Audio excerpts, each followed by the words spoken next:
நல்லா சாஃப்டாக புஸ் புஸ்ஸுன்னு ஆப்பம் சுடணும்னு நினைச்சிங்கன்னா நான் சொல்கிற மாதிரி அரிசி உளுந்து ஊற வச்சு அரைச்சி பாருங்கள். ஆப்பம் சூப்பராக வருங்க. இதுக்கு தேங்காய் பால் கடலைக்கறியோடு வச்சு சாப்பிடக்குள்ள ரொம்ப ரொம்ப நல்லா இருக்குங்க. இதுக்கு எப்படி ஊற வைக்கிறதுன்னு சொல்கிறேன். இதுக்கு நான் 2 டம்ளர் பச்சரிசி எடுத்திருக்கேன். இது ரேஷன் பச்சரிசி தாங்க. 2 டம்ளர் பச்சரிசி. அதே டம்ளரால் 1/4 டம்ளருக்கும் கொஞ்சம் குறைவாகவே உளுத்தம்பருப்பு எடுத்துக்கோங்க. இப்போது 1/2 டீஸ்பூனுக்கு வெந்தயம் எடுத்துக்கோங்க.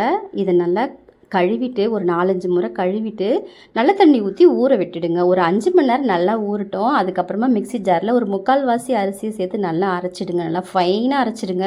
அரைச்சிட்டு இதை அப்படியே ஒரு பாத்திரத்தில் மாற்றிட்டு இப்போ மீதம் இருக்கிற அரிசியை சேர்த்து கொஞ்சம் ஓட்டி எடுத்துக்கோங்க. ஒரு ஓட்டி எடுத்துட்டு இப்போ அரிசி அளந்த அதே டம்ளரில் 1 டம்ளர் வடித்த சாதம் சேர்த்துக்கோங்க.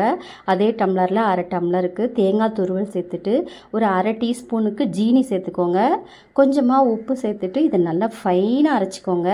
அரைச்சிட்டு இதை அப்படியே ஒரு பாத்திரத்தில் சேர்த்துட்டு மிக்ஸி ஜார்லேயே கொஞ்சமாக தண்ணி ஊற்றி அலசி ஊற்றிக்கோங்க. திட்டமாக கரைச்சி தோசை மாவிட கொஞ்சம் தண்ணியாக இருக்கணும். நல்லா கையை வச்சு கரைச்சி வச்சிட்டிங்கன்னா காலையில் இந்த மாதிரி சூப்பராக பொங்கி வந்துடுங்க.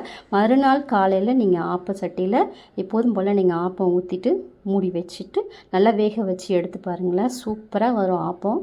இந்த மாதிரி செஞ்சு பாருங்கள். தேங்க்யூ.